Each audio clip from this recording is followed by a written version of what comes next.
Bataille en vue dans la téléphonie en Inde. Le leader britannique Vodafone s'intéresse de très près au troisième opérateur indien Essar.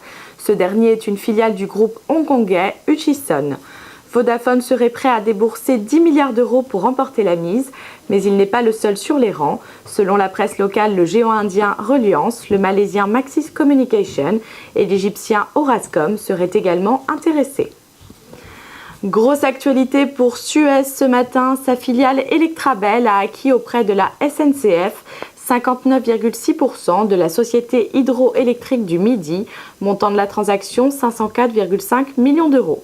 Electrabel porte ainsi sa part à 99,6%. Le groupe a par ailleurs remporté plusieurs contrats dans l'environnement en Grande-Bretagne.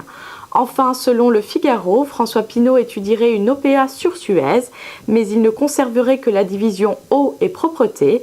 Le reste serait confié à Gaz de France, avec qui Suez doit en principe fusionner.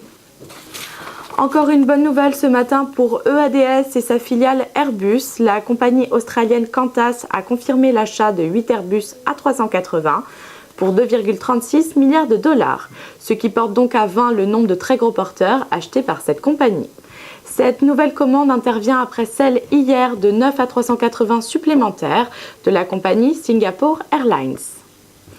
Bull se retire du marché italien. Le groupe français d'informatique vend sa filiale Transalpine à son homologue Enix. Motif de ce retrait, les mauvaises performances de son activité dans la botte. Le montant de la transaction n'a pas été communiqué, mais cette opération est en tout cas saluée par les marchés. Le titre Bull prend plus de 25% actuellement à la Bourse de Paris. Dominique de Villepin est en ce moment entendu par les juges dans le cadre de l'affaire Clearstream. Je vous rappelle que le Premier ministre n'est entendu qu'en tant que simple témoin. En 2050, il y aura près de 70 millions de personnes en France, c'est ce qu'estime l'Institut national d'études démographiques dans une étude publiée ce matin. Aujourd'hui, la population française s'établit à 61 millions d'habitants. Par ailleurs, l'espérance de vie devrait continuer d'augmenter. Les hommes vivront en moyenne jusqu'à 83,8 ans contre 76,7 ans aujourd'hui. Les femmes jusqu'à 89 ans contre près de 84 ans actuellement. Prochain flash à 12h30. En attendant, retrouvez toute l'information sur latribune.fr.